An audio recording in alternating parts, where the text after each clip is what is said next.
Շնորհակալություն։ Հարցս ուղղում եմ աշխատանքի և սոցիալական հարցերի նախարար Արսեն Թորոսյանին։ Պարոն Թորոսյան, հարցս վերաբերում է հաշմանդամություն ունեցող անձանց տրամադրվող աջակցող միջոցներին։ Այսօր տեղեկացրել եք, որ այդ միջոցների ցանկը ընդլայնվել է։ Խնդրում եմ հստակեցնեք, մասնավորապես ինչ ծառայությունների, ինչ միջոցների մասին է խոսքը գնում և երբ է գործելու, այսինքն երբ կարող են քաղաքացիները արդեն դիմել այդ միջոցների ծառայություններից օգտվելու համար։ Շնորհակալություն։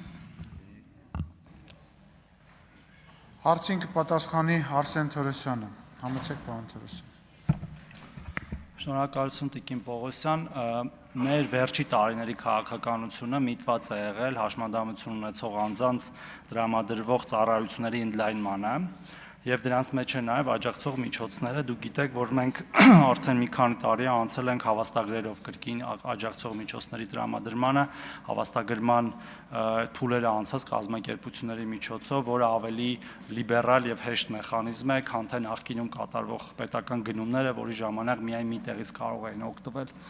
Եվ դրա շրջանակներում մենք ամեն տարի ըստ էության ընդլայնել ենք տրամադրվող միջոցները եւ այս տարի նույնպես ընդլայնել ենք։ Օրինակ լսողական պրոցեսորների փոփոխություն, եթե չեմ սխալվում 50 քաղաքացու համար այս տարի եւ ընդհանրապես ամեն տարի, եւ եթե այդ պրոցեսորները չփոխվեին, ապա ըստ էության խլությունից բուժված քաղաքացիները նորից խուլ կդառնային դրա պատճառով։ Մյուս կարևոր փոփոխությունը դա այնպիսի մեր քաղաքացիներին տակդիրների տրամադրումն է կամ նրանց ընտանիքներին, ըստ էության, ովքեր որ խնամում են այդ քաղաքացիներին, ում ցուցված է ծառայությունների անհատական ծրագրով, այսինքն եթե անձի ֆունկցիոնալության գնահատում է արվել եւ դա ցուցվել է, ապա մենք արդեն սկսել ենք տրամադրել այդ միջոցները, խոսքը հարյուրավոր քաղաքացիների մասին է եւ մենք արդեն ունենք հավաստագրված կազմակերպություններ, որոնք դրանք տրամադրում են, դրա համար պետք է դիմել համապատասխան միասնական սոցիալական ծառայություն եւ հավաստագրի հիման վրա ստանալ կազմակերպությունից, իսկ այն քաղաքացիները, ովքեր որ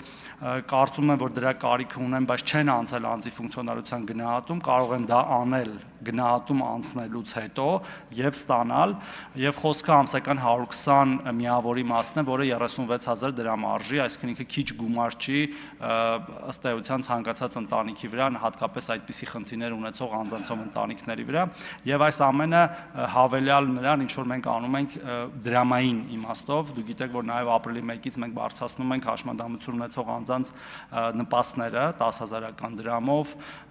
առաջին, երկրորդ եւ երրորդ կարգերի համար կամ խորը, ծանր եւ միջին սահմանափակում ունեցողների համար համապատասխանաբար 36000-ը 46000, 37.5-ը 47.5 եւ 39-ը 49000 դրամ։